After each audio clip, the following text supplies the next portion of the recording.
के आश्रम में पहुंचे हैं। अब स्मरण आ गया सबरी मैया को कि गुरु जी ने कहा था कि राम जी आएंगे तो उनका पांव धोना। भगवान की 5 प्रकार की सहज सेवा है, पंचोपचार, अष्टोपचार, दसोपचार, द्वादशोपचार और षोडशोपचार। सबरी मैया ने भगवान की पंचोपचार पूजा की है। मैया खूब प्रसन्न है और जल लेकर के, सबरी मैया कोई मंत्र नहीं जानती थी, बिना मंत्र के ही भगवान की पूजा करती हैं। भगवान के चरणों को धुल रही हैं। सादर जल ले चरण पखारे, पुनि सुंदर आसन बैठारे। सुंदर आसन पर परमात्मा को बिठाया है सबरी मैया ने। परमात्मा ने कहा कि हे श्रवणे, मुझे भूख लगी है, मुझे कुछ खाना चाहिए, कुछ खाने की इच्छा है। तब सबरी मैया को याद आया कि गुरु जी ने कहा था कि कुछ रखना जरूर, जब राम जी आएंगे तो भोग लगाएंगे। सबरी मैया ने दिया प्रभु को क्या? कंद मूल फल सुरसयति, दिए राम कहुआ। प्रेम सहित प्रभु खाए, बारंबार बखान। मेरे प्रभु मैया ने जो फल दिया है, बड़े प्रेम से, बड़े चाव से बार बार बखान करके खा रहे हैं। और मैया कहती है, सबरी मैया राम जी से पूछती है कि हे प्रभु, मुझे तो किसी प्रकार की पूजा नहीं आती है, मुझे मंत्र भी नहीं आता है। हे प्रभु, मैं आपकी स्तुति कैसे करूं? कहे विधिया स्तुति करम तुम्हारी, अधम जाति में जड़मति भारी। अधम ते अधम, अधम यति नारी, तीन महामय मति मंद यघार। हे प्रभु, मैं आपकी किस प्रकार से स्तुति करूं? मैं तो कुछ जानती भी नहीं हूं और मैं तो नीच कुल की हूं। हे प्रभु, आपकी कैसे पूजा करूं? भगवान किसी भी जीव को नीच नहीं समझते हैं। प्रभु की नजरों में, प्रभु की व्यवस्था में तो सब बराबर ही हैं। अगर मेरे प्रभु नीच समझते सबरी मैया को, तो क्या सबरी मैया के जूठे बेर प्रभु भोग लगाते क्या? तो मेरे प्रभु की नजरों में सब बराबर ही हैं। भगवान कहते हैं सबरी मैया से कि कह रघुपति सुनो भामिनी बाता, मानव एक भगति करनाता। भगवान कहते हैं सबरी मैया से कि हे श्रमणे, हे सुंदरी, मैं तो एकमात्र केवल भक्ति का संबंध मानता हूं।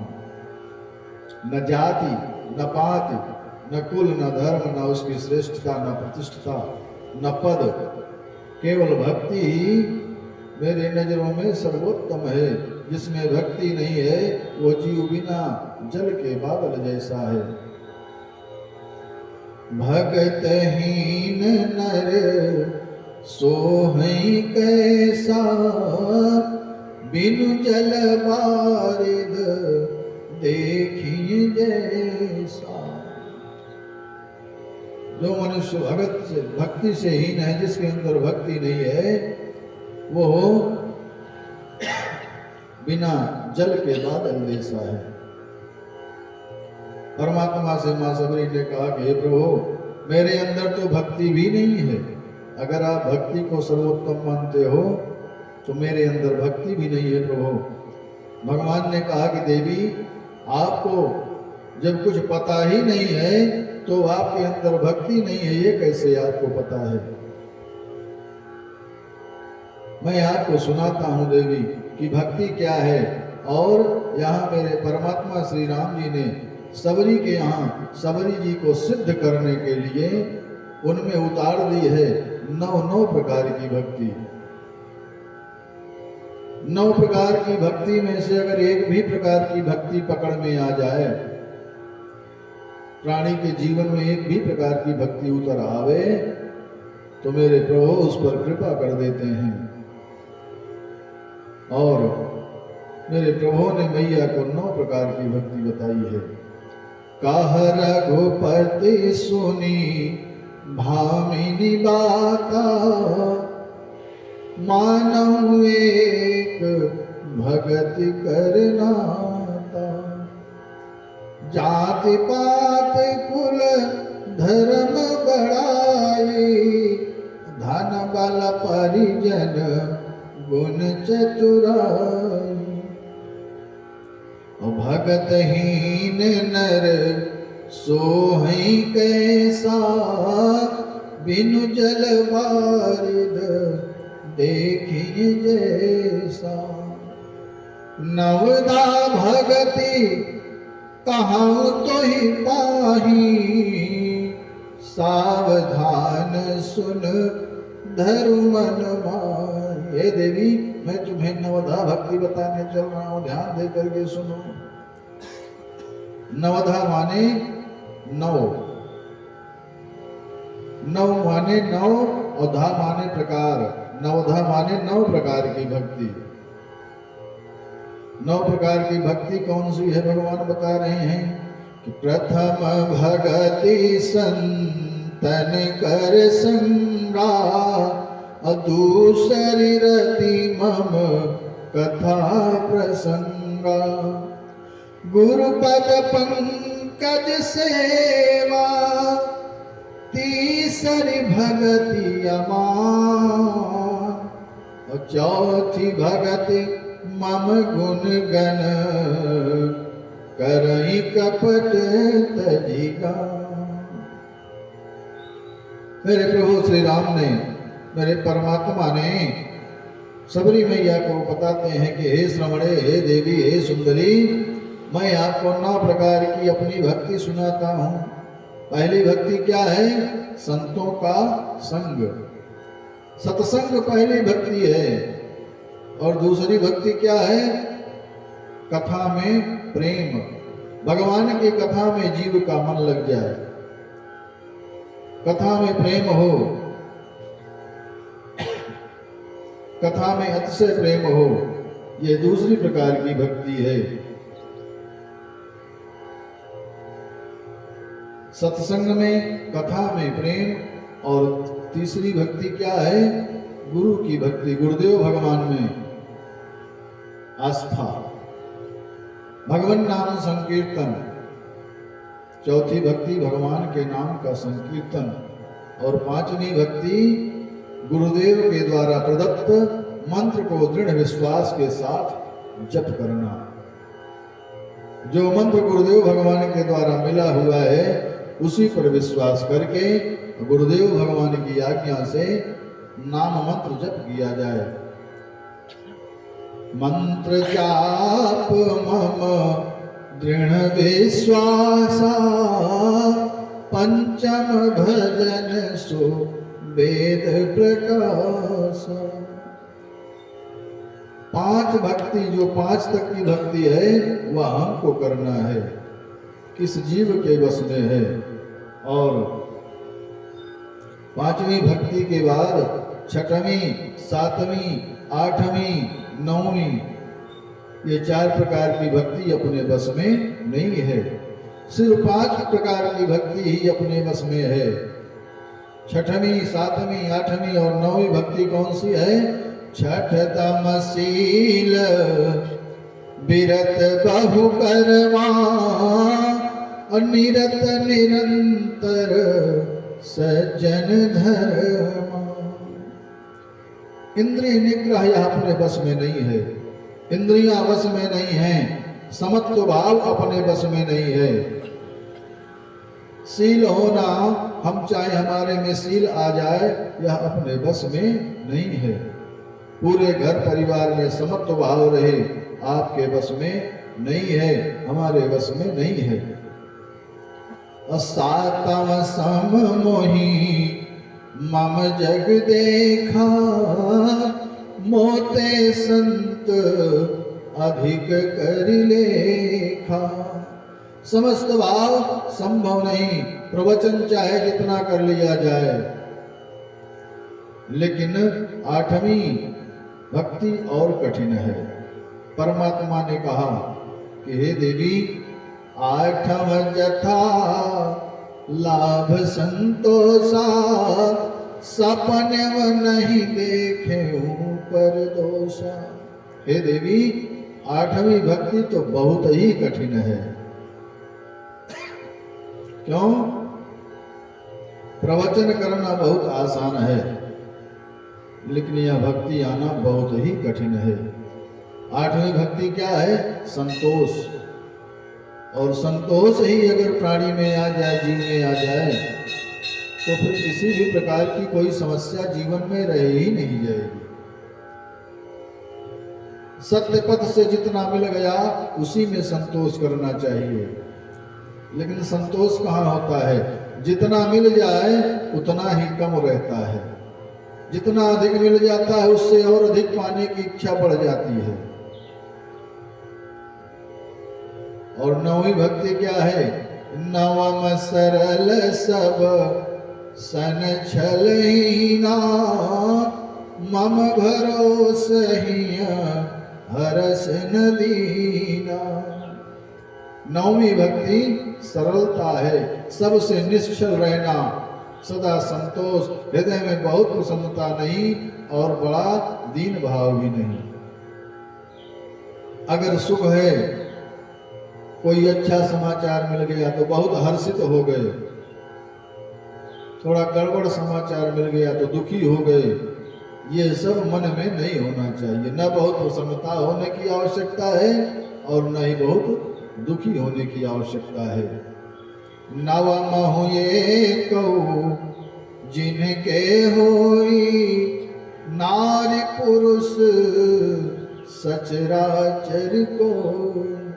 इन 9 प्रकार की भक्ति में से कोई भी एक, जिसमें नारी हो या पुरुष हो, का से लेकर के ज्ञा तक कोई भी एक भक्ति आ जाए, 9 भक्ति में से एक भी भक्ति अगर प्राणी में आ जाए, जीव में आ जाए, तो राम जी कहते हैं कि सोई अतिशय प्रिय भामिनी मोरे, सकल प्रकार भगति दृढ़ तोरे। जोगी वृंद दुर्लभ गति जोई, तो कहूँ आज सुलभ भई सोई। भगवान ने कहा कि यहाँ 9 प्रकार की भक्ति सबरी अम्बा को समझाई है। भगवान ने सबरी मैया को 9 प्रकार की भक्ति समझाई। भगवान ने कहा कि हे देवी, 5 प्रकार की तो अपने बस में है, लेकिन 4 प्रकार की भक्ति, 6वीं, 7वीं, 8वीं और 9वीं, ये प्रभु के बस में है। जब तक उनकी कृपा नहीं होगी, ये 4 प्रकार की भक्ति नहीं मिलने वाली है। यह गुण साधन ते नहीं होई, तुम्हारी कृपा पाव कोई कोई। यह राम जी की कृपा से ही संभव है।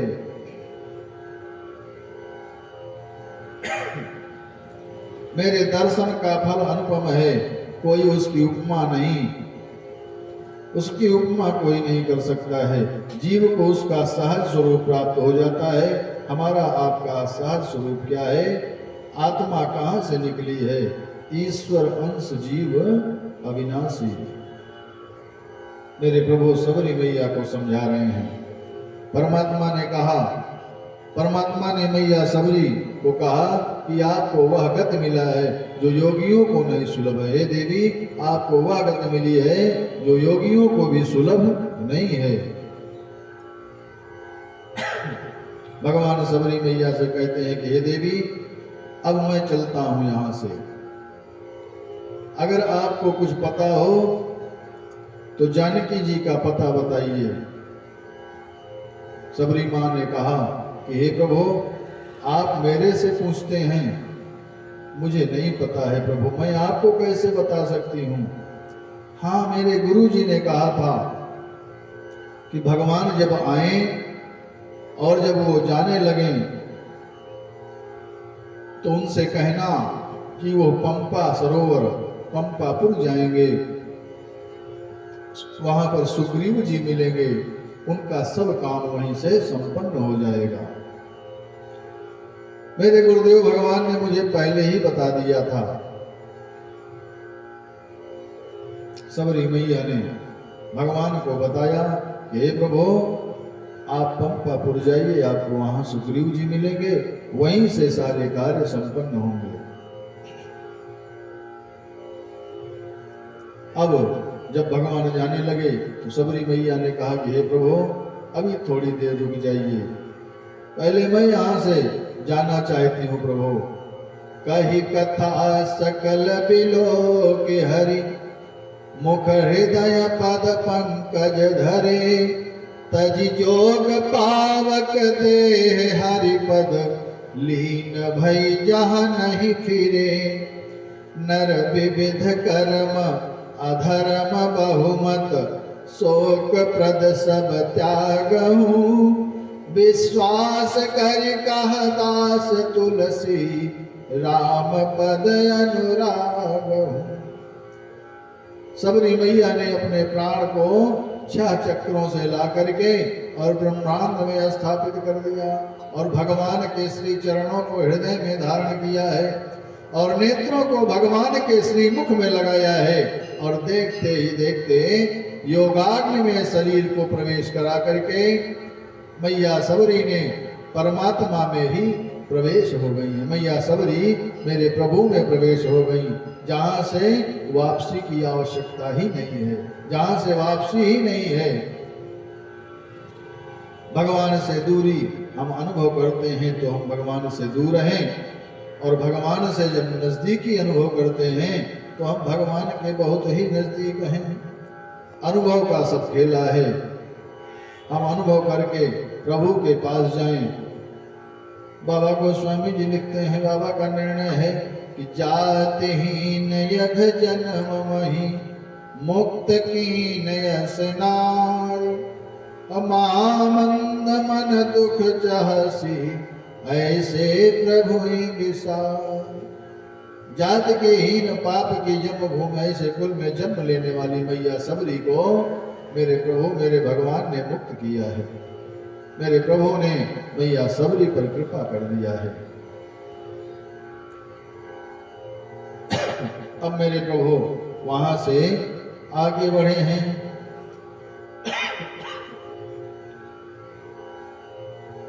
परमात्मा श्री राम को जैसा मैया सबरी जी ने कहा था, उसी के अनुसार मेरे प्रभु ऋष्यमुख पर्वत की ओर बढ़े हैं। ऋष्यमुख पर्वत अब निकट आया है। मेरे प्रभु ऋष्यमुख पर्वत के निकट पहुंचे हैं और जैसे ही निकट पहुंच रहे हैं, सुग्रीव जी प्रभु को देख रहे हैं, श्री राम जी और लखन भैया को देख रहे हैं और देख करके सुग्रीव जी अपने साथियों से कहते हैं, सहयोगियों से कहते हैं कि लगता है मेरे भाई ने इनको मुझे मारने के लिए भेजा है, क्योंकि मेरे प्रभु धनुष धारण किए हैं, धनुष लेकर के आगे बढ़ रहे हैं। सुग्रीव डर गया। अपने 5 सहयोगियों से चर्चा करता है सुग्रीव, चर्चा करते हैं सुग्रीव जी कि लगता है मेरा भाई बाली मुझे मारने के लिए उनको भेजा है। अब हनुमान जी को बुला करके हनुमान जी से निवेदन करते हैं कि हे हनुमान जी, आप जाइए और जरा पता लगाइए कि ये दोनों वीर कौन हैं। कहीं मेरे भाई बाली ने मुझे मारने के लिए तो उनको नहीं भेजा है। अगर ऐसी बात है तो वहां से इशारा कर देना, मैं यहां से भाग जाऊंगा। श्री हनुमान जी महाराज को भेजते समय सुग्रीव जी ने कहा कि पहले आप उनको भली भांति समझ लीजिएगा, और जब समझ में आ जाए कि मेरे विरोधी हैं तो मुझे वहीं से इशारा कर दीजिएगा, तब मैं यह पर्वत छोड़ करके यहां से चला जाऊंगा। हनुमान जी महाराज भगवान के सामने पहुंचते हैं, मेरे राम जी के सामने पहुंचते हैं, और राम जी को जानने के लिए हनुमान जी ने ब्राह्मण का वेश धारण किया है, ब्राह्मण का स्वरूप बनाया है। भगवान के सम्मुख हमें कभी स्वरूप बदल करके नहीं जाना चाहिए, और हनुमान जी भगवान के भक्त होते हुए भी अपना स्वरूप बदल करके भगवान के सामने पहुंचे हैं। भगवान के सामने हम जिस प्रकार से हैं अपने मूल स्वरूप में जाना चाहिए। भगवान को छल कपट नहीं पसंद है, और हनुमान जी अपना रूप छोड़ करके ब्राह्मण वेश में गए हैं, क्योंकि सुग्रीव जी के सीआईडी बन करके गए हैं ना, उन्हें पता लगाना है, और जब तक रूप नहीं बदलेंगे कैसे पता चलेगा। भगवान के पास पहुंच करके ब्राह्मण रूपधारी हनुमान जी भगवान से पूछते हैं कि हे प्रभु, आप कौन हैं? आपका वेश ऋषि का है और राजवेश में धनुष बाण लिए हैं, आप कौन हैं? आप ऋषि के पुत्र हैं कि आप राजपुत्र हैं? वेश तो आपका जो आपने वेश धारण किया है वो ऋषि पुत्र का धारण किया है, लेकिन हाथ में धनुष बाण लिए हैं, ये राजपुत्र का परिचय है। आप कौन हैं इन दोनों में? को तुम श्यामल गौर शरीरा, हनुमान जी पूछ रहे हैं राम जी से, को तुम श्यामल गौर शरीरा, क्षत्रिय रूप फिरहु बनवीरा, क्षत्रिय रूप फिरहु बनवीरा, कठिन भूमि कोमल पदगामी, कठिन भूमि कोमल पदगामी, कवन हेतु विचरहु मन स्वामी, कवन हेतु विचरहु मन स्वामी, मृदुल मनोहर सुंदर गाता, मृदुल मनोहर सुंदर गाता, साहस दुसाह बन आतप गाता, साहस दुसाह बन आतप गाता, कि तुम तीन देव महको, कि तुम तीन देव महको, नर नारायण की तुम दो, नर नारायण की तुम दो। अब मेरे हनुमान जी राम जी से पूछ रहे हैं कि हे प्रभु, आप ऋषि वेश में ऋषि के पुत्र हो कि राजवेश में राजपुत्र हो? इन दोनों में से कोई नहीं हो, कहीं आप तीन देवताओं में से ब्रह्मा विष्णु महेश तीनों में से कोई एक तो नहीं हो, कहीं आप नर नारायण तो नहीं हो, कौन हो प्रभु आप बताने की कृपा करो। भगवान ने उत्तर ही नहीं दिया कुछ। 5 प्रश्न हैं, भगवान से जब अंतिम प्रश्न हनुमान जी ने किया तो भी उत्तर नहीं दिया मेरे राम जी ने। अब लक्ष्मण भैया कहते हैं कि भैया अब तो सही कुछ बोल दीजिए, इतना पूछ रहे हैं ये, अब तो इनको बता ही दीजिए कि आप कौन हैं।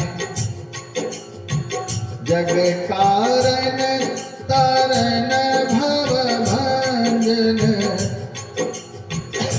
लक्ष्मण भैया कहते हैं कि प्रभु तो इन्हें बताइए कि आप कौन हैं। जग कारण तारण भव भंजन करनी भाव कि तुम अखिल भुवन पति लीन मनुजे अवतार।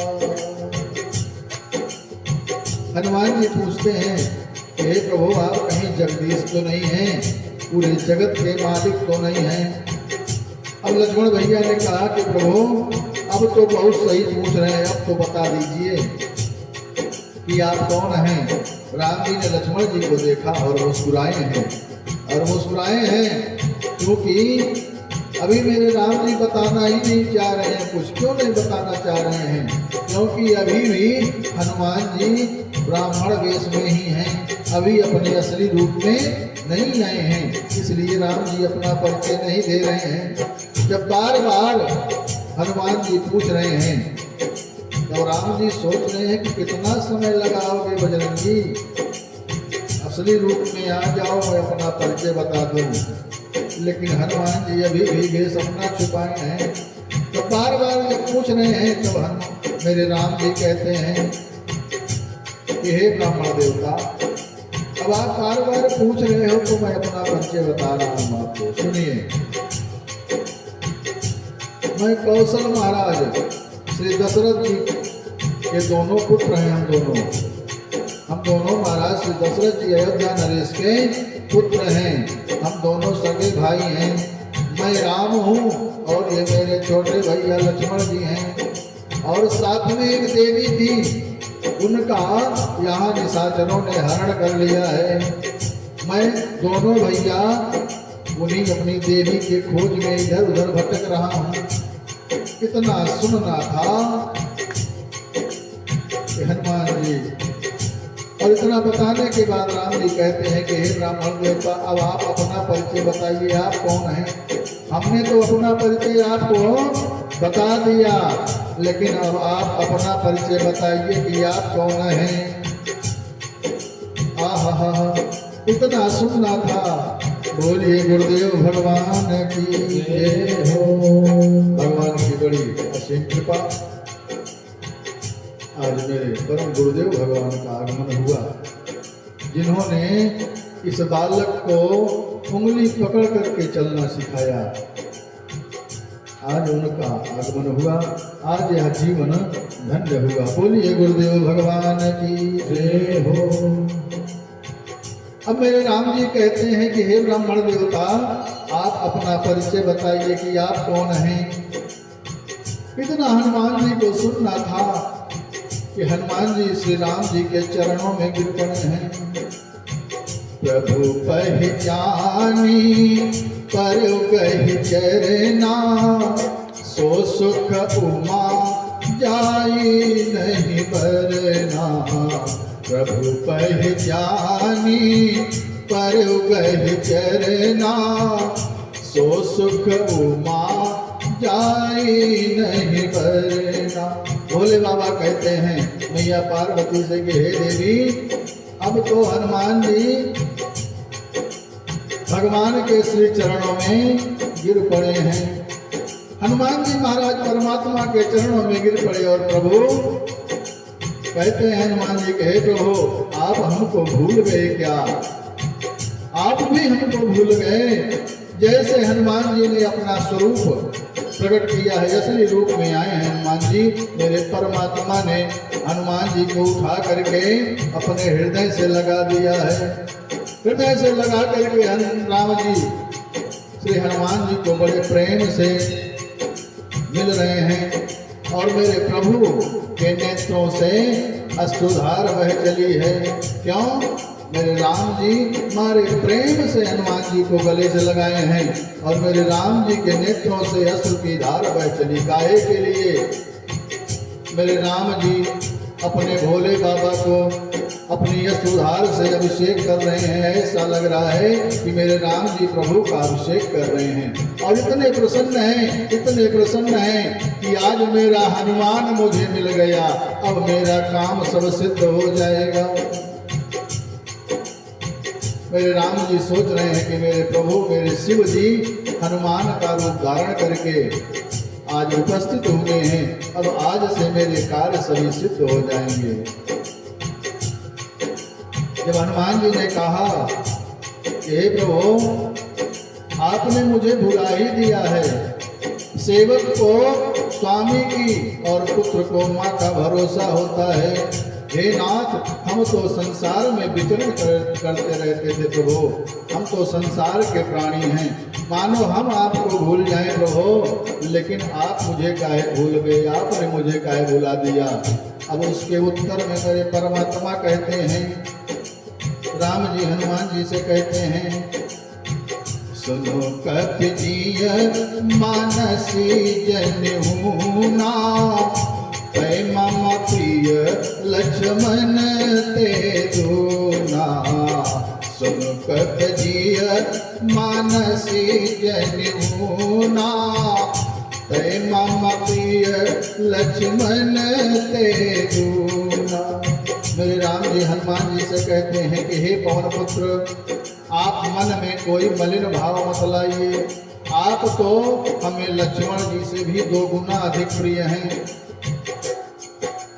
अब लक्ष्मण भैया सोच रहे हैं कि बताओ, मैं 7 जन्म लिया, बचपन से साथ हूँ इनके, और सब कुछ घर द्वार माता पिता पत्नी सब कुछ छोड़ करके इनके साथ चला आया हूँ वन में, और ये कह रहे हैं आज ये मिले हैं और कह रहे हैं कि लक्ष्मण से भी 2 गुना प्रिय हो। लक्ष्मण जी के मन में थोड़ा भाव आया है, और हनुमान जी को प्रभु ने कहा कि हे बजरंगी, जो अनन्य भाव से मेरा ही स्मरण करता रहता है, उसका मैं सब काल हमेशा स्मरण करता रहता हूँ। आप तो हमारे अपने हैं, आपको मैं क्या कहूँ। हनुमान जी ने चरणों में गिर करके कहा, हे प्रभु, आपकी बड़ी कृपा हुई जो आज आपका दर्शन हुआ। हे प्रभु, आपका सेवक सुग्रीव जो है ऋष्यमुख पर्वत पर रहता है। हे प्रभु, सुग्रीव पर कृपा करने के लिए आप ऋष्यमुख पर्वत पर चलिए। अब लक्ष्मण जी ने कहा कि हम लोग कहीं नहीं जाने वाले हैं। हनुमान जी ने कहा, क्यों भैया? लक्ष्मण जी ने कहा कि हम लोग पैदल चलते चलते बिल्कुल थक चुके हैं, अब कहीं एक कदम भी आगे बढ़ने की हिम्मत हमारी नहीं है। और आप पहाड़ पर चढ़ने की बात कर रहे हो, समतल पर चलने की तो हिम्मत नहीं है, और हम पहाड़ पर कैसे चढ़ेंगे? जिसको मिलना है जा करके यहीं ले आओ, सुग्रीव को मिलना है सुग्रीव को यहीं ले जाओ, मैं वहां उसके पास जाने वाला नहीं हूं। अब हनुमान जी कहते हैं कि हे लक्ष्मण भैया, सुग्रीव इतना डरा हुआ है कि वो पर्वत छोड़ करके कहीं जाने वाला ही नहीं है, आपको और प्रभु को ही चलना पड़ेगा। लक्ष्मण जी कहते हैं कि चलने में हमें कोई दिक्कत नहीं है, लेकिन मेरे पांव थक गए हैं, वह हम कैसे चलेंगे? हनुमान जी ने कहा, हे महाराज, आपको चलना नहीं पड़ेगा, आप मेरी पीठ पर बैठिए और मैं लेकर के आपको चलता हूं। अब लक्ष्मण जी हंसने लगे, मन में विचार कर रहे हैं कि मैं शेष और ये जो मेरे साथ मेरे बड़े भैया हैं ये विशेष। शेष काय है लक्ष्मण जी अपने को शेष काय कर रहे हैं? क्योंकि शेषावतार लक्ष्मण जी हैं, और भैया को विशेष क्यों कह रहे हैं? क्योंकि इस जगत के मालिक हैं श्री राम जी। विचार कर रहे हैं कि मैं शेष और ये विशेष दोनों को लेकर के ही जाएंगे, और शेष तो कैसे चलेंगे? ये हमको उठा कहाँ पाएंगे, इतने भारी हम हैं। हनुमान जी कहते हैं कि भैया आप परेशान मत होइए, आप मेरी पीठ पर बैठ जाइए, मैं आपको लेकर के चलता हूँ। प्रभु की कृपा हुई और हनुमान जी भगवान व लक्ष्मण भैया को लिए हैं पीठ पर, और जय श्री राम का उद्घोष किया है मेरे हनुमान जी ने, और जय श्री राम का उद्घोष करके हनुमान जी ने दोनों भैया को लेकर के उड़े हैं, ऋष्यमुख पर्वत पर पहुंचे हैं जहां सुग्रीव बैठे हैं। हनुमान जी ने दोनों पक्षों को श्री राम जी की कथा सुग्रीव को और सुग्रीव जी की कथा राम जी को सुनाई है। अग्नि साक्षी हुई है, दोनों की प्रीत बढ़ाई है, दोनों में मित्रता कराई है। और लक्ष्मण भैया ने अब तक जो जो रामचरित हुआ था सारी कथा बता दिए हैं। सुग्रीव जी ने सारी बात सुन करके पट और आभूषण ला करके मेरे राम जी को दिया है, जो कोटली में मैया जानकी जी ने जाते समय विष्णुमुख पर्वत पर गिराई थी। सुग्रीव जी ने जब कोटली दी, प्रभु ने उसे देखा और देख करके चिंतित हो रहे हैं, विलाप कर रहे हैं। जिस प्रकार जानकी मैया मिलेंगी मनसा वाचा कर्मणा, सुग्रीव जी कहते हैं हे प्रभु जिस भी प्रकार से जानकी मैया मिलेंगी हम सब मनसा वाचा कर्मणा हर प्रकार से आपके सहयोग में तत्पर हैं। मेरे राम जी तो सब जान ही रहे हैं, लेकिन उनको तो रंगमंच का खेल करना है। और सुग्रीव जी कहते हैं प्रभु आप मुझ पर कृपा करिए। मेरे राम जी सभी के जीवन का हिसाब किताब रखने वाले हैं। भक्त का भाव है, मेरे मालिक के दरबार में सबका जीवन खाता, मेरे मालिक के दरबार में सबका जीवन खाता, सबका जीवन खाता, सबका जीवन खाता, सबका जीवन खाता, सबका जीवन खाता। मेरे मालिक के दरबार में सबका जीवन खाता, मेरे मालिक के दरबार में सबका जीवन खाता।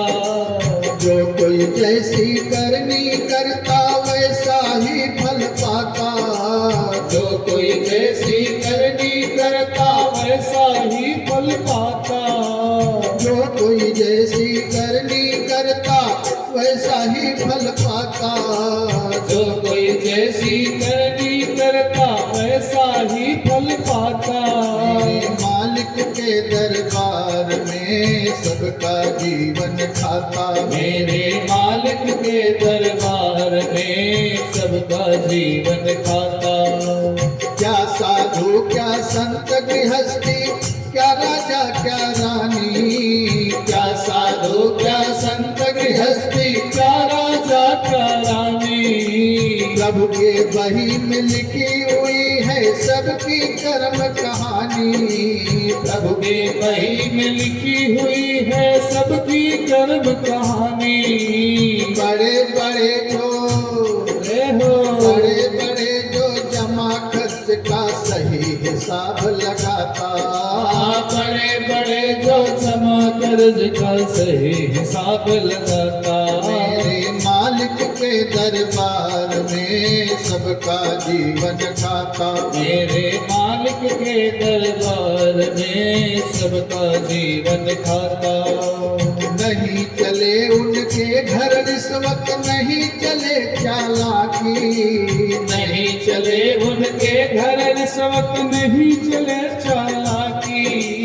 उसकी अपनी लेन देन की रीति बड़ी है बाकी, उसकी अपनी लेन देन की रीत बड़ी है बाकी। पूर्ण की नैया पूर्ण की नैया पार करे वो पाप के नाम डुबाता, पूर्ण की नैया पार करे वो पाप की नाव डुबाता। मेरे मालिक के दरबार में सबका जीवन खाता, मेरे मालिक के दरबार में सबका जीवन खाता।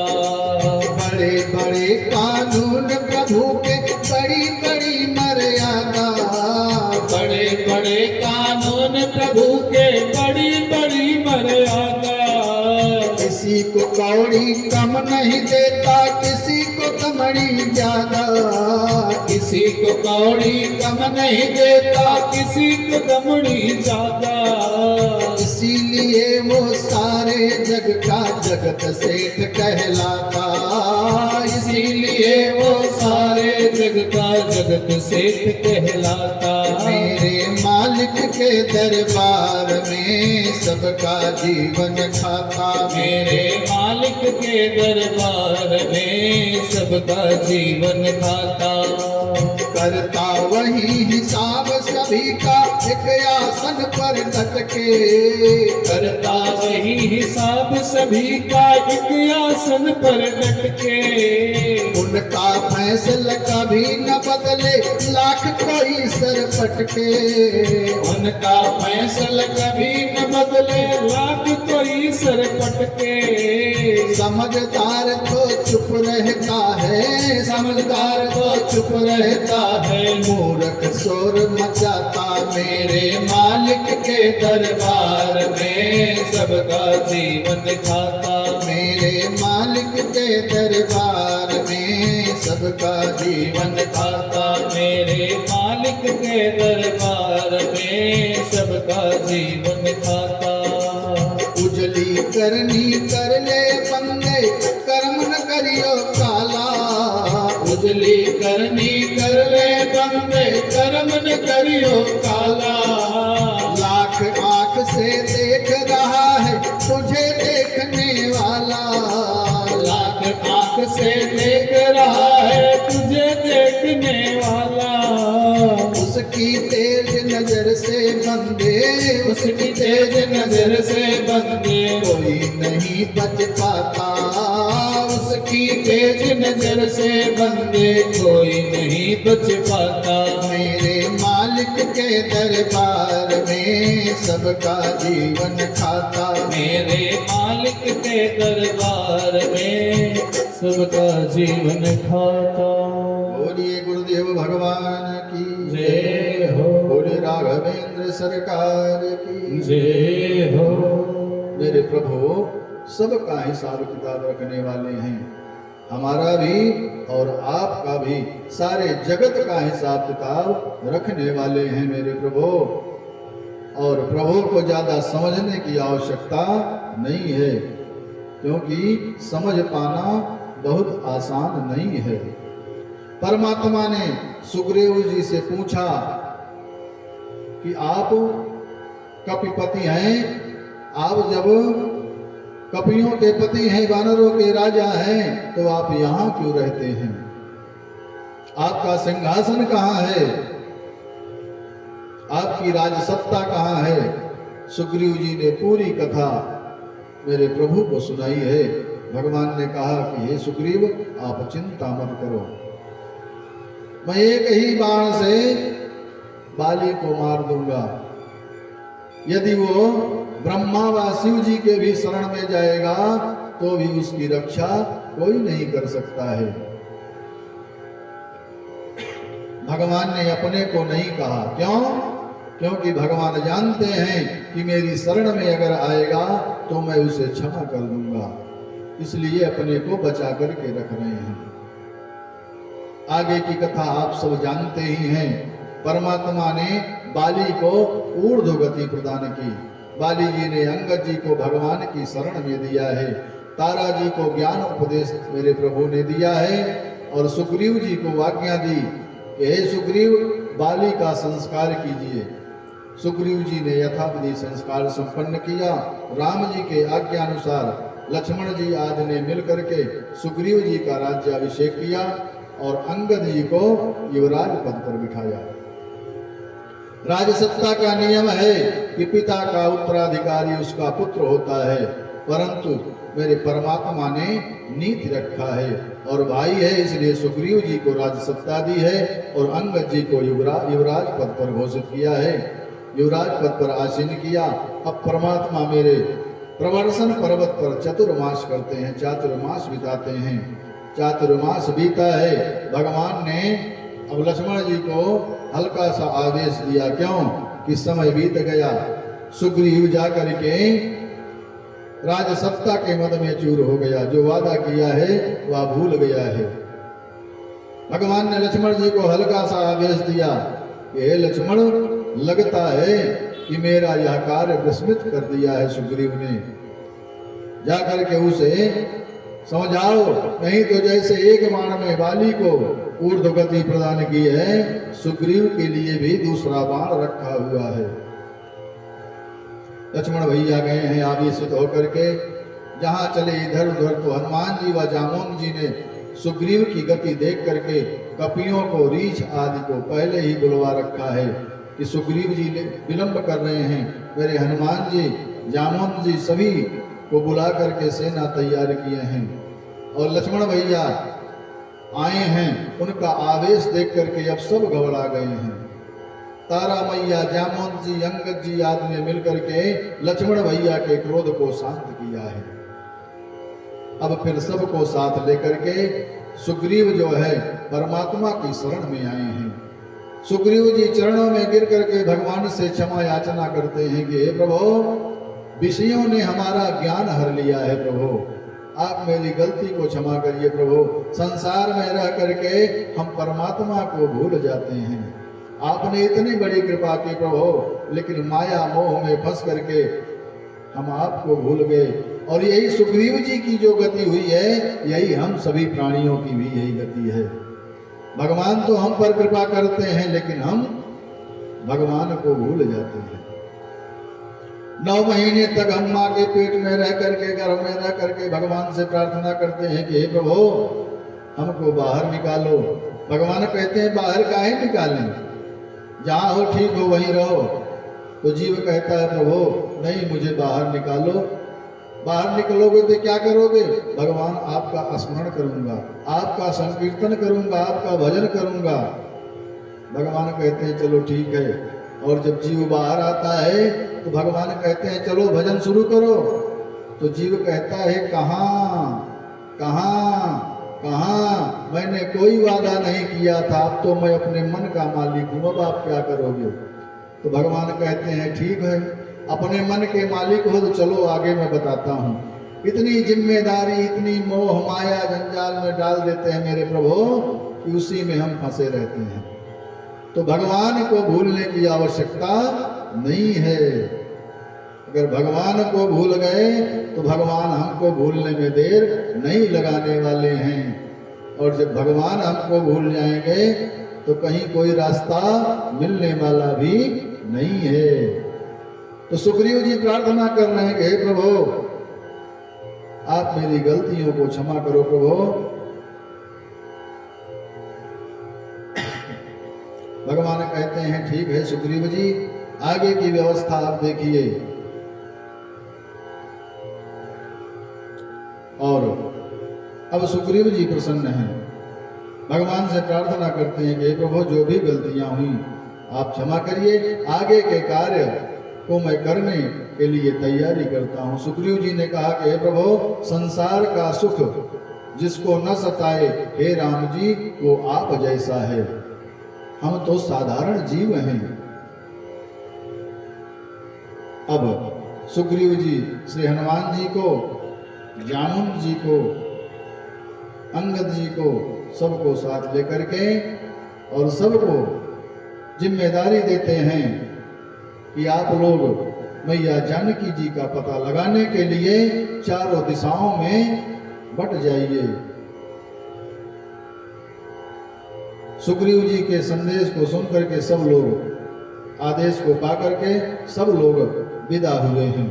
दक्षिण दिशा की ओर जैसा राम जी ने प्रकाश दिया था, अंगद, जामवंत, नल, नील, गव, गवाक्ष, द्विविध, मयंक, हनुमान जी 60-69 10 यूथक लोग गए हैं। सब परमात्मा के चरणों में वंदन करते हैं।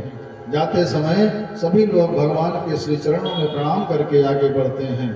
और सबसे पीछे मेरे श्री हनुमान जी आकर के खड़े हैं। सभी लोग पहले जाकर के भगवान को प्रणाम करते हैं और हनुमान जी सबसे पीछे खड़े हैं। पाछे पवन तनय सिरुनावा, जान काज प्रभु निकट बुलावा। पर सासीस सरोरुह पानी, कर मुद्रिका दीन जन जानी। मेरे राम जी पीछे काहे खड़े हैं? सभी पहले प्रणाम कर रहे हैं और राम जी मेरे काहे पीछे खड़े हैं? राम जी ने हमको एक शिक्षा दी है। हम सभी संसार वालों को मेरे हनुमान जी ने शिक्षा दी है। हनुमान जी पीछे काहे खड़े हैं? ये बताना चाहते हैं कि हे प्राणियों, अगर भगवान से मिलने, गुरुदेव भगवान से मिलने, किसी मंदिर में आपको पूजा करने जाना है तो भीड़ में सबसे पीछे खड़े हो जाओ। धक्का मुक्की करके भगवान के पास जाने की आवश्यकता नहीं है। संत के पास, माता पिता के पास, श्रेष्ठ स्थान पर दूर से ही प्रणाम करना चाहिए। भगवान के मंदिर में प्रभु की मूर्ति को स्पर्श करके प्रणाम करने की आवश्यकता नहीं है। और अधिकतर लोग क्या करते हैं? भीड़ में भीड़ को चीरते फाड़ते आगे बढ़ते हैं। पाछे पवन तनय सिरुनावा। परमात्मा ने हनुमान जी के सिर पर हाथ फेरा जब हनुमान जी प्रभु के पास गए हैं। पाछे पवन तनय सिरुनावा, जान काज प्रभु निकट बुलावा। पर सासीस सरोरूपानी, कर मुद्रिका दीन जन जान।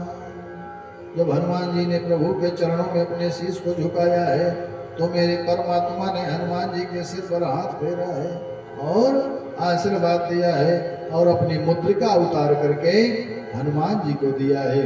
हनुमान जी ने मुद्रिका रख लिया। रखा क्यों? क्योंकि यह मुद्रिका अजेय है। यह मुद्रिका जिसके पास भी रहेगी उसे कोई जीत नहीं सकता है। राम जी के पास है, राम जी को कोई जीत नहीं सकता। अब माँ के पास क्यों भेज रहे हैं राम जी? इसलिए कि अब इसको उधर जाना चाहिए। माँ के पास जो चूड़ामणि है वह चूड़ामणि मेरे राम जी के पास आनी चाहिए, जो हनुमान जी को माँ आगे की कथा में देंगे। उसकी यह विशेषता है कि चूड़ामणि जिसके पास रहेगी उसका कोई वध नहीं कर सकता है। दोनों अलंकारों का अलग अलग महत्व है। अकारण कुछ नहीं रखना चाहिए। जीवन में जो कुछ भी हो वह सकारण होना चाहिए। अगर व्यर्थ की सामग्री हमारे पास है जिसकी कोई आवश्यकता नहीं है तो उसको रखने की आवश्यकता नहीं है। जिस चीज की आवश्यकता हमें नहीं है अगर वो हमें फ्री में भी मिल रही है तो उसको हमें लेने की आवश्यकता नहीं है। अब मेरे श्री हनुमान जी प्रभु श्री राम जी को प्रणाम किया है, सबके साथ चले हैं। वन में जाते हैं, जो ऋषि मुनि महात्मा वनवासी लोग मिलते हैं उनसे पूछते हैं, मन में विचार है कि कहीं निशाचर न मिल जाए, और सोच रहे हैं कि अगर निशाचर मिल जाते हैं तो एक एक झापड़ उनको मारेंगे और माता जी का पता लगा करके शीघ्र वापस चले आएंगे। घनघोर वन प्रदेश में प्रवेश कर गए। भूख प्यास से तिलमिला उठे हैं सारे कपि लोग, सारे बंदर भूख से तड़फड़ा रहे हैं। हनुमान जी ने देखा एक पर्वत पर चढ़ करके कि एक गुफा का दर्शन हुआ। एक पर्वत जब हनुमान जी चढ़े हैं तो देख रहे हैं एक गुफा की ओर। उस गुफा में देख रहे हैं कि वहां पक्षी आ जा रहे हैं, पशु प्रवेश कर रहे हैं। सबको लेकर के हनुमान जी उस गुफा में प्रवेश किए हैं, और जैसे ही गुफा में प्रवेश किए वहां एक वृद्ध मैया तपस्या में संलग्न थी। एक माता जी तपस्या कर रही थी। नाम था उनका स्वयं प्रभा। मां को जाकर के सबने वंदन किया और मेरे परमात्मा श्री राम जी का जय घोष किया, जय श्री राम, जय श्री राम। और जय श्री राम का उद्घोष सुनते ही स्वयं प्रभा मैया ने नेत्र खोल दिया और नेत्र खोल करके कहा, मां ने कहा, अच्छा आ गए आप लोग, आइए जामवंत जी, आइए नल जी, आइए नील जी, आइए अंगद जी, आइए हनुमान जी, सबका नाम लेकर के स्वयं प्रभा मैया पुकारने लगी, आ गए आप लोग, आइए आइए, आपका स्वागत है। सबको बड़ा विस्मय हुआ कि ये मैया हम सबको कैसे जान रही हैं, ये हम लोगों का नाम भी जानती हैं। सबको विस्मय हो रहा है। अब जामवंत जी मैया से पूछते हैं कि हे देवी, आप हम लोगों का नाम कैसे जानती हैं, हम तो आपसे कभी मिले ही नहीं हैं। तब स्वयं प्रभा मैया कहती हैं कि मैं जानती नहीं हूं, मेरे गुरुदेव भगवान ने मुझसे कहा था कि हे देवी, आप यहीं पर रहना आश्रम में। त्रेता युग में निशाचरों का राजा रावण जो है, जब परमात्मा नर शरीर धारण करेंगे तो उनकी अर्धांगिनी का हरण करेगा और उनका पता लगाते हुए श्री राम जी के दूत आएंगे और वो जब यहाँ आएंगे तो भूख प्यास से तड़प रहे होंगे, उनको जलपान कराना, फल खिलाना और फिर समुद्र के किनारे रास्ता बता करके भेजना और अपना आप परमात्मा की शरण में फिर चली आना। बद्रिकाश्रम पधारना है देवी, उन सबको रास्ता मार्गदर्शन करा करके फिर तुम बद्रिकाश्रम चली आना। कथा ये कहती है कि परमात्मा के किसी कार्य में हम आगे बढ़ें, हाँ, सावधान रहने की भी आवश्यकता है। कार्य भगवान का है, हमारा नहीं है। इसलिए हमारे मन में ये भाव होना चाहिए कि मैं नहीं कर रहा हूं। लेकिन आज की जो व्यवस्था है, सबसे पहले जीव के मन में यही भाव आता है कि जो कुछ भी कर रहा हूं मैं कर रहा हूं। जितना भी अच्छा कार्य होता है, प्राणी यही कहता है कि मैं कर रहा हूं, और थोड़ा जब गड़बड़ हुआ तो कहता है कि भगवान ने गड़बड़ कर दी। गड़बड़ कार्य भगवान ने किया और अच्छा कार्य जो है वो हमने किया। लेकिन गड़बड़ कभी होता ही नहीं है। गड़बड़ क्या है? हमारे इच्छा के अनुसार कोई कार्य हो गया तो अच्छा है, और हमारी इच्छा के विपरीत कार्य हो गया तो वो गड़बड़ है। हमारी इच्छा पूर्ति नहीं हुई तो भगवान ने गड़बड़ कर दिया। काम बिगड़ गया तो भगवान ने गड़बड़ कर दिया। स्वयं प्रभा मैया ने सबको जलपान कराया और अब सबको समुद्र के किनारे भेजती हैं। सभी लोग समुद्र के किनारे पहुंच रहे हैं और समुद्र के किनारे पहुंच करके सब लोग विचार कर रहे हैं कि अब आगे का कार्य कैसे हो। समुद्र को देख करके सब अब डर गए कि समुद्र पार कैसे किया जाए। यहां तक तो स्वयं प्रभा मैया ने पहुंचा दिया। सभी लोग समुद्र के किनारे उपस्थित हैं। सब आपस में विचार करते हैं कि यहाँ विचार हैं कपि मन माही, अबीती अवधि काजु कछु नाही। सब लोग विचार करते हैं कि कुछ काम अभी तक हुआ नहीं, इतना समय बीत गया, और समय इतना बीत गया कि लगभग समय समाप्त होने वाला है। अब कैसे उस पार जाया जाए? तो अंगद जी ने कहा कि मैं उस पार जा तो सकता हूं, लेकिन वापस आने में संशय है, मैं वापस नहीं आ सकता हूं। अंगद जी के ऐसे वचन सुनकर के जामवंत जी ने अंगद जी को समझाया कि पुत्र, हम राम जी के सेवक हैं।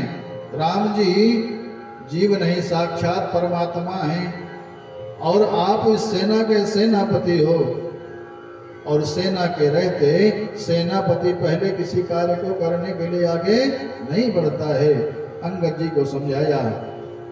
जामवंत जी ने सबसे अंगद जी के संशय को दूर किया है, और अब सभी लोग आपस में विचार कर रहे हैं कि जो ना गई सत जो जन सागर, करई सो राम काज मतियाग।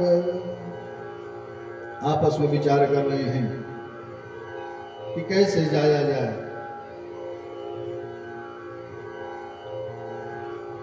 जामुन जी कहते हैं कि आप सब इतने वीर हो करके आपस में विचार करते हो, अगर मेरी युवावस्था होती तो मैं तो बस क्षण भर में समुद्र पार कर जाता। बलि बांधत प्रभु बाढ़ सो तनु बरन न जाय, अवो भय घरी महदीनी सात प्रदक्षिण जाय। 2 घड़ी में 7 परिक्रमा लगाई थी। जामुन जी कहते हैं किनकी? भगवान की। जब वे त्रिविक्रम रूप लिए थे तब जवानी थी मेरी, मैंने 2 घड़ी में भगवान की 7 परिक्रमा लगाई थी।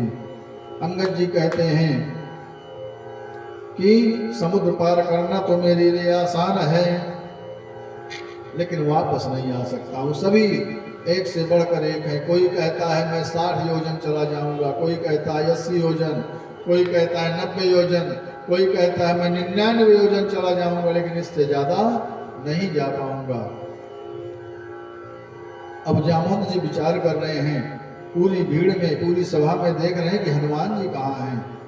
इस कार्य को करने के लिए सिर्फ हनुमान जी ही ठीक है, हनुमान जी ही कर सकते हैं। जामुन जी विचार कर रहे हैं कि दुनिया चले ना, ये दुनिया जो है भगवान श्री राम के बिना नहीं चल सकती है, और राम जी श्री हनुमान जी के बिना नहीं चल सकते हैं। दुनिया चले ना श्री राम के बिना, राम जी चले ना हनुमान के बिना। दुनिया चले ना श्री राम के बिना, राम जी चले ना हनुमान के बिना। हाँ हाँ हाँ, दुनिया चले ना श्री राम के बिना, राम जी चले ना हनुमान के बिना। कहाई चपति सुन हनुमाना, कहाई चपति सुन हनुमाना। का चुप साधि रहे बलवाना, कहाई चपति सुन हनुमाना। का चुप साधि रहे बलवाना। दुनिया हाँ हाँ हाँ, दुनिया चले ना श्री राम के बिना, राम जी चले ना हनुमान के बिना। दुनिया चले ना श्री राम के बिना, राम जी चले ना हनुमान के बिना। पवन तनय बल पवन समाना, बुद्धि विवेक विज्ञान निदाना। पवन तनय बल पवन समाना, बुद्धि विवेक विज्ञान निदाना। दुनिया चले ना श्री राम के बिना, राम जी चले ना हनुमान के बिना। जामुन जी हनुमान जी को समझा रहे हैं कि हे हनुमान जी, काहे चुप्पी साध करके बैठे हो? यह कार्य कर सकते हो तो सिर्फ आप ही कर सकते हो, आपके लिए कोई कार्य कठिन नहीं है। कैवन सो कार्य कठिन जग माही, जो नहीं होए तात तुम पाई। राम काज लगे तव अवतारा, सुनत ही भया पर्वता तारा। जामुन जी हनुमान जी से कहते हैं कि हे हनुमान जी, आपके लिए कोई कार्य कठिन नहीं है, और आपका जो अवतार हुआ है श्री राम जी के कार्य के लिए ही हुआ है।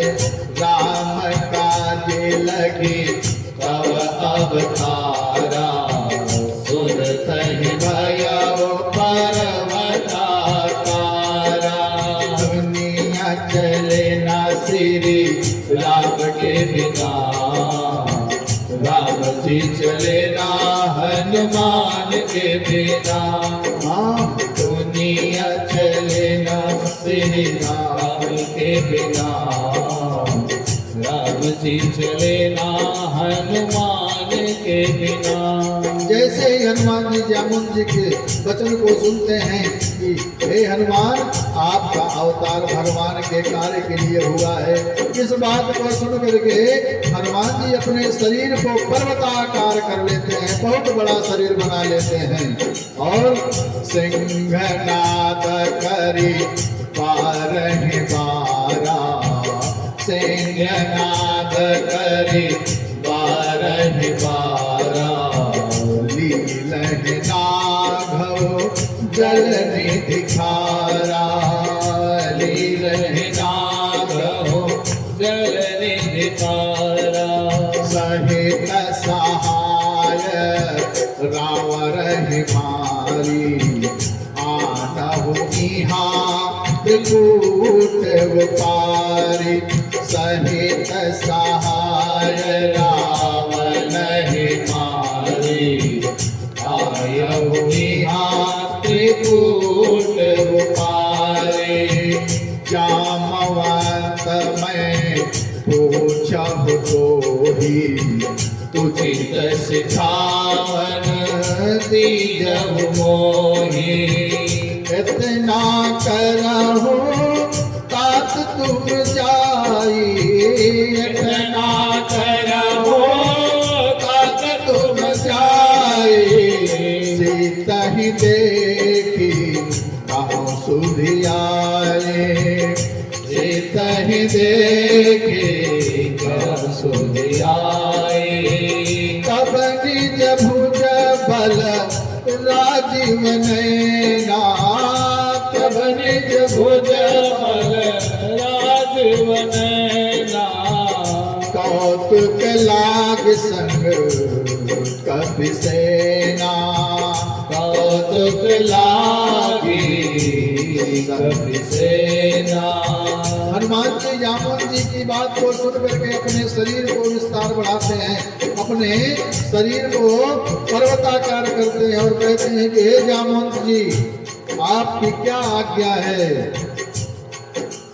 सिंहनाद करे बारह बारा, सिंहनाद करे बारह बड़ी बारा, जोर से आवाज करते हैं और कहते हैं हे जामुन जी, आप कहें तो इस समुद्र को लांघ करके और एक ही क्षण में लंका को उठा करके इधर ला सकता हूँ और एक ही क्षण में लंका को चूर्ण चूर्ण कर सकता हूँ और रावण की सेना को एक क्षण में नष्ट कर सकता हूँ। क्या करना है जामुन जी, आप बताइए, जो उचित है, जो उचित हो, जो मेरे लिए आदेश हो आपका वही बताइए, मैं एक क्षण में सभी कार्य करने के लिए तैयार हूँ। इतना करहु तात तुम जाई, सीतहि देख कहो सुधियाई। अब जामुन जी कहते हैं कि हनुमान जी, ये सब तुमको कुछ करने की आवश्यकता नहीं है, न तो समुद्र को बर्बाद करने की आवश्यकता है, न तो लंका को छिन्न भिन्न करने की आवश्यकता है, न तो लंका में जो रावण है उसकी सेना को छिन्न भिन्न करने की आवश्यकता, ये सब कुछ करने की आवश्यकता नहीं है। करना क्या है आपको, बड़े शांति से जाइएगा और मैया सीता का पता लगाइएगा और मैया सीता का पता लगा करके आपको आना है और भगवान को संदेश सुनाना है। जो कुछ करना है मेरे राम जी करेंगे, आगे का कार्य सब कुछ मेरे राम जी करेंगे, आपको सिर्फ सीता मैया का पता लगाना है। अब तो मेरे हनुमान जी समुद्र पार जाने की तैयारी करते हैं। जामवंत के बचन सुहाए, सुनि हनुमंत हृदय दिवाए। जामुन जी की बात को सुन करके अब हनुमान जी हृदय से प्रसन्न हो रहे हैं। जामवंत के बचन सुहाए, सुनि हनुमंत हृदय अति भाए। तब लगे मोहि पर क्यों तुम भाई, सही दुख कंद मूल फल खाए। अब हनुमान जी जामुन जी की बात को सुन करके बड़े प्रसन्न हो रहे हैं और सबसे कहते हैं, जामुन जी से कहते हैं, अपने साथियों से कहते हैं कि मैं भैया का पता लगाने जा रहा हूँ और जब तक मैं वापस ना आऊँ आप लोग यहाँ शांति से रह करके कंद मूल फल खा करके अपने जीवन को बिताना है, विश्राम करना।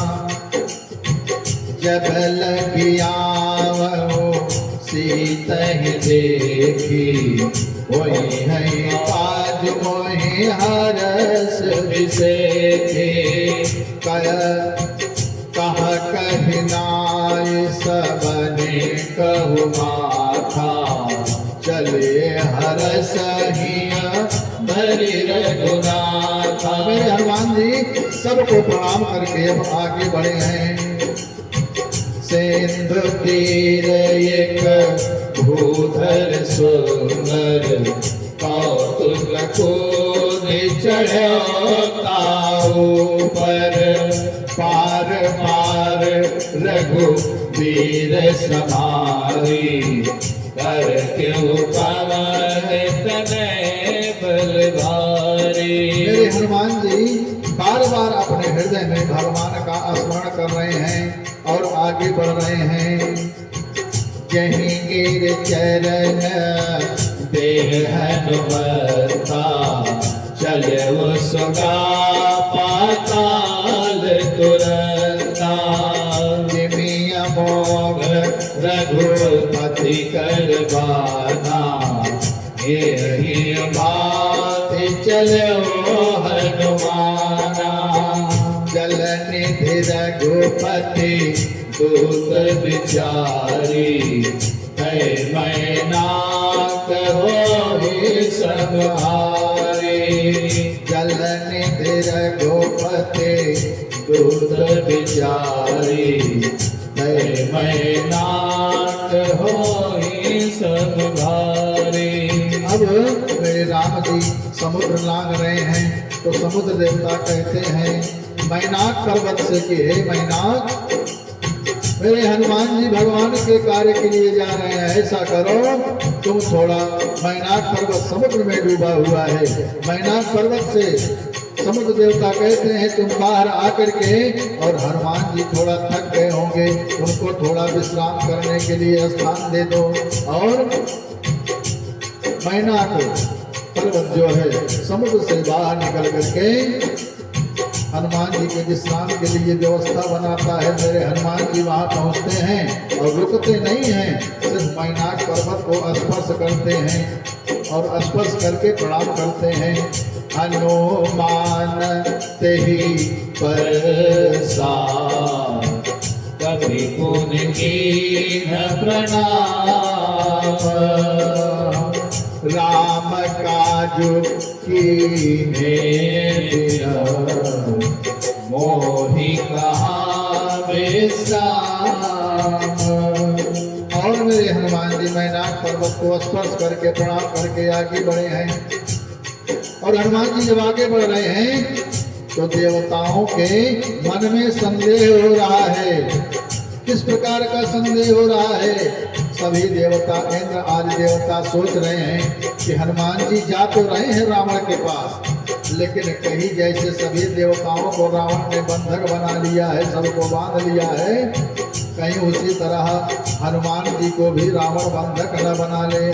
सभी देवताओं के मन में संशय है। जात पवन सुत देवन देखा, जाने कहो बल बोधि विसेखा। जात पवन सुत देवन देखा, जाने कवि बल बोधि विसेखा। अब सभी देवता लोग हनुमान जी की बल और बुद्धि की परीक्षा लेना चाहते हैं।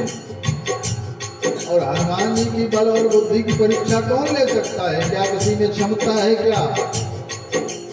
अब सभी लोग सोच रहे हैं कि हनुमान जी की बल और बुद्धि की परीक्षा लेने के लिए किसको सौंपा जाए, किसकी ड्यूटी लगाया जाए। तो देवता लोग सांपों की मैया सुरसा से निवेदन करते हैं कि हे देवी, आप ही हनुमान जी की परीक्षा लेने में सक्षम हो। अब जाकर के रास्ते में हनुमान जी को रोको और उनके बल और बुद्धि की परीक्षा लो। अब सुरसा मैया देवताओं की प्रेरणा से हनुमान जी के रास्ते में आकर के खड़ी हो जाती है, बड़ा सा शरीर बना करके। हनुमान जी कहते हैं भैया मुझे जाने दो। तो सुरसा मैया कहती अच्छा, आज इतने दिनों बाद मुझे आहार मिला है और मैं आहार को छोड़ लूंगी? बिल्कुल नहीं छोड़ूंगी, मैं बहुत दिनों से भूखी हूँ, आज मैं तुम्हें खाऊंगी। हनुमान जी प्रार्थना करते हैं कि हे मैया, अगर आपको भूख लगी है तो ठीक है, मैं आपका भोजन बनूंगा, लेकिन हे माँ, पहले मुझे राम जी के कार्य को करके वापस आने दो। मैया जानकी जी का पता लगा करके वापस आकर के अपने प्रभु को समाचार सुनाऊंगा और समाचार सुनाने के बाद मैं वापस आऊंगा। हे मैया, तब मुझे आप खा लेना। सुरसा मैया कहती है बंदर तो हो, लेकिन बुद्धि बहुत रखते हो, बड़े चालाक हो तुम। कहीं कोई शिकार मिलने पर कोई छोड़ता है और कोई शिकार अपने शिकारी से जब प्राण छुड़ा करके जाता है तो कोई अपने प्राण को त्यागने वापस क्या शिकारी के पास आता है क्या? अब मैं तुम्हें वापस नहीं जाने दूंगी, मैं तो तुम्हें खाऊंगी। कवन जतन तेरी नहीं जाना। किसी भी प्रकार से सुरसा मैया हनुमान जी को जाने नहीं दे रही है। जब जाने नहीं दे रही है तो हनुमान जी कहते हैं मैया, लगता है आप मानोगी नहीं, बार बार निवेदन कर रहा हूं लेकिन आप मान नहीं रही हो, तो ठीक है, आप मुझे खा लो। जैसे ही सुरसा मैया ने अपने मुंह को बड़ा किया है, वैसे मेरे हनुमान जी ने जो जन भरते ही बदनो पसारा, कपि तनु की में दुगुन विस्तारा। जैसे सुरसा मैया ने अपने शरीर को बढ़ाया है, अपने मुंह को बढ़ाया है, मेरे हनुमान जी उसका दूना अपने शरीर को बढ़ा दिए। सोरह जो जन मुखते हिठयऊ, तुरत पवन सुत बातिस भयऊ। जैसे ही सुरसा मैया ने अपने मुख को 16 योजन किया है, मेरे हनुमान जी ने अपने शरीर को 32 योजन बढ़ा लिया है।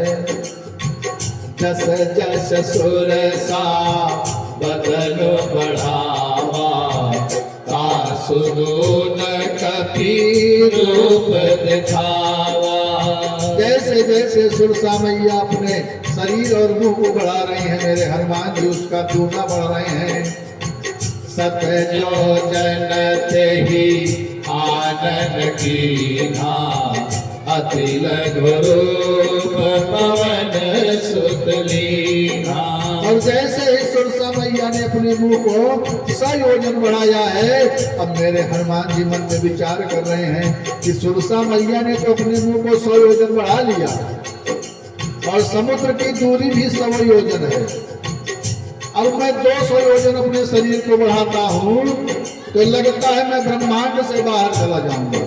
और मेरे राम जी मेरे प्रभु सोचेंगे कि इसको मैं तो जानकी जी का पता लगाने के लिए भेजा हूँ और ये वहां प्रतिस्पर्धा में लगा हुआ है, ये वहां अपनी बड़ाई प्राप्त करने में लगा हुआ है। अब हनुमान जी अपने बुद्धि का उपयोग किए हैं और सुरसा मैया 100 योजन का मुंह बढ़ाई हैं और हनुमान जी छोटा सा रूप धारण कर लिए हैं। अति लघु रूप धरु हनुमाना, अति लघु रूप पवन सुत लीन्हा। मेरे हनुमान जी छोटा सा रूप धारण करके और सुरसा मैया के मुंह में प्रवेश कर गए। सिर्फ मुंह में नहीं प्रवेश किए, उनके कटवा तक में चले गए, अंदर चले गए और अंदर जा करके फिर बाहर निकल आए और मैया को प्रणाम किया कि हे मैया मुझे आदेश दीजिए। मैया ने कहा काहे? और हनुमान जी ने कहा मैं आपके पेट में चला गया, आपका आहार बन गया और आहार बन के मैं बाहर भी आ गया। अब तो आपकी जिद पूरी हो गई ना। बदन पैठ पुनि बाहर आवा, मांगा विदाता ही सिरनावा। मेरे हनुमान जी सुरसा मैया के मुंह में प्रवेश करके फिर बाहर आए और मैया से निवेदन करते हैं कि हे माँ, मैंने आपकी बात पूरी कर दी, अब आप मुझे जाने दीजिए, मेरे प्रभु के कार्य में जाने दीजिए माँ। सुरसा मैया ने भी रूप छोटा किया है और प्रसन्न हुई हैं और कहा कि हे हनुमान जी, अब आपका कार्य सिद्ध होगा। राम काज सब करी हो, तुम बल बुद्धि निधान। आशीष दे गई सो, हर्षित ल्यो हनुमान। अब हनुमान जी प्रसन्न मन से भगवान श्री राम के जय घोष को करते हुए आगे बढ़े हैं। और जब आगे बढ़े तो एक निशाचरी समुद्र में रहती थी। वह निशाचरी का कार्य क्या था? आकाश में उड़ते पक्षियों को, जीवों को, उनकी छाया को पकड़ लेती थी। जो भी जीव ऊपर से जाते थे उनकी छाया को पकड़ करके खींच लेती थी और अपना आहार बना लेती थी। रावण का सुरक्षा चक्र बड़ा ही जबरदस्त है। लंका में ऐसे कोई आसानी से प्रवेश नहीं कर सकता है। लंका में कोई घुसपैठिया घुस नहीं सकता है। हनुमान जी को वो जो राक्षसी सी कौन थी? सिंहिका नाम की राक्षसी थी। सिंहिका ने हनुमान जी को खींचना प्रारंभ किया। अब हनुमान जी समझ गए और उसके पास गए हैं और जैसे ही पहुंचे हैं नजदीक, हनुमान जी ने एक मुष्टिका सिंहिका पर प्रहार किया, उसके सिर पर धर दिया। जय श्री राम कहते हुए सिंहिका को एक मुष्टिका प्रहार किया। ताहि मारी मारुत सुत वीरा, बारिध पार गयो मत देरा। कहाँ जाए देखे बन शोभा, गुंजत चरित मधुलोभा। हनुमान जी एक पर्वत को देख करके और निर्भय हो करके उस पर्वत पर चढ़ गए हैं। मैया पार्वती जी ने भोले बाबा से पूछा कि हे भोले बाबा, आपको तो साप है, इस पर्वत पर कोई नहीं आ सकता है, आपने साप दिया था। भोले बाबा ने कहा कि हे देवी, ये राम जी के दूत हैं, ये राम जी के कार्य के लिए आगे जा रहे हैं और राम जी के कार्य में जो कोई भी आगे बढ़ता है, किसी भी प्रकार का साप उस पर काम नहीं करता है, तो इन पर कैसे काम करेगा। और मेरे हनुमान जी लंका की शोभा को देख रहे हैं। लंका कैसी है देखते बन रहा है। कनक कोट विचित्र मन कृत, सौंदरायतना घना। चहुहट हट सुभट विधि, चारुपुर बहुविधि बना। लंका का वर्णन किया है बाबा ने, कैसे बहुत बड़े बड़े योद्धा लंका की रक्षा कर रहे हैं। इतने रखवालों को देख करके हनुमान जी विचार करने लगे अपने मन में कि कैसे प्रवेश करूं लंका में। अब ध्यान में आया हनुमान जी के कि संध्या के समय लंका में प्रवेश करूंगा कैसे, कि लंका का मुख्य द्वार खुलता है संध्या बेला में। संध्या बेला में लंका के मुख्य द्वार को खोल करके दीपक जलाया जाता है और जब मुख्य द्वार खुलेगा दीपक जलाया जाएगा, संध्या बेला में ही मैं लंका में प्रवेश कर जाऊंगा। और सायंकाल हुआ है, दरवाजा खुला है दीपक जलाने के लिए और मेरे हनुमान जी अब अंदर अंदर प्रवेश करने के लिए बिल्ली के समान का रूप धारण किए हैं। मस्तक समान रूप कपिधरे लंकहि चले सुमिर नरहरि नाम लंकिनी एक निशिचरी शोका चले सिमोहि निंदरी। जैसे ही हनुमान जी आगे बढ़े हैं, वो जो राक्षसी है हनुमान जी को पकड़ लेती है और कहती है कि बड़े ही होशियार हो, तुम लंकनी के रहते हुए अंदर जा सकते हो, तुम चोर की तरह लंका में प्रवेश कर रहे हो। हे सठ, हे मूर्ख, तू मुझे नहीं जानता है, मैं तुझे भी खा जाऊंगी। चोर को मैं खा जाती हूँ, मैं तुझे अंदर प्रवेश नहीं करने दूंगी। हनुमान जी अब सोच रहे हैं मन में कि मैं तो परमात्मा का नाम स्मरण करता हुआ परमात्मा के कार्य के लिए आगे बढ़ रहा हूँ, और यह मुझे सठ कहती है, मुझे मूर्ख कहती है, मुझे चोर बताती है। हनुमान जी गए हैं क्रोधित होकर के और एक मुष्टिका का प्रहार लंकनी पर किए हैं। मुट्ठी का एक महाकपिनी रुधिर पमत धरनी धनवनी पुण्य समारे उठे सोलंका जोर पाए कर विनय ससंका। जब रावण है ब्रह्मवर दीना चलत विरांच कहा मोहि चेना। विकल हो सीते कपि के मारे तब जाने सो निश्चर संगारे।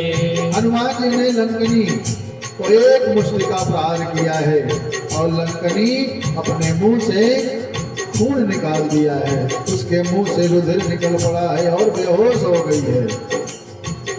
थोड़ी देर बाद उसको होश आता है, और जब होश आता है तो वह सोच रही है कि एक मुष्टिका के प्रहार से मेरा ये हाल हो गया।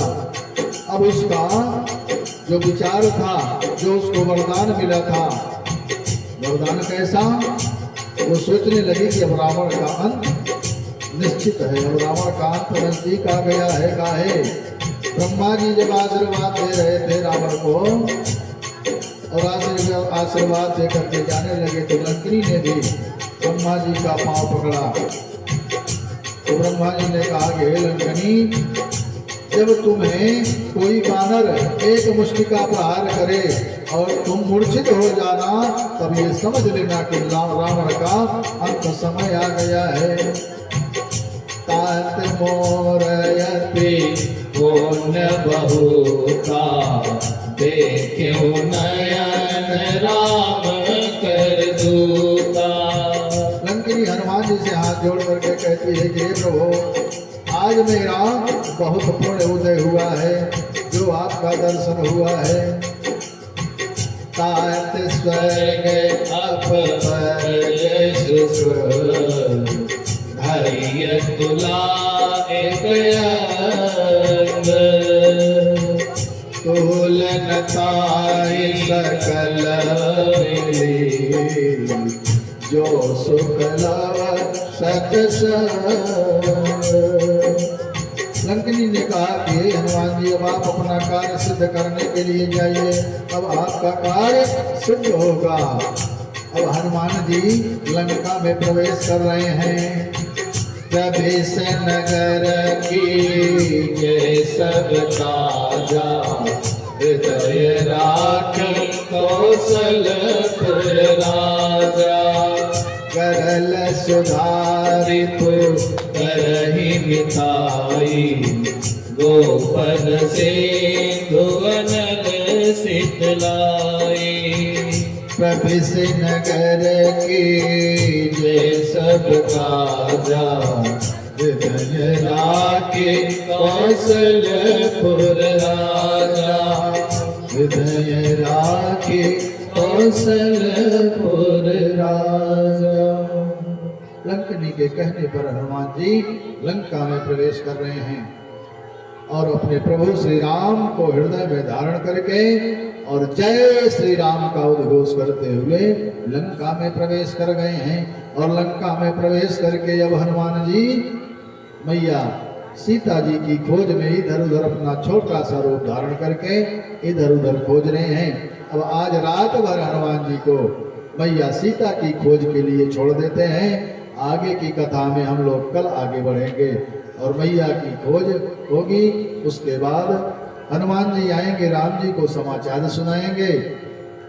मेरे प्रभु अपनी सेना को लेकर के समुद्र तट पर आकर के समुद्र पर पुल बनाएंगे और उसके बाद रावण पर, लंका पर आक्रमण करेंगे, रावण का वध करेंगे और वापस आकर के अयोध्या आएंगे और अपने सिंहासन पर आसीन होंगे।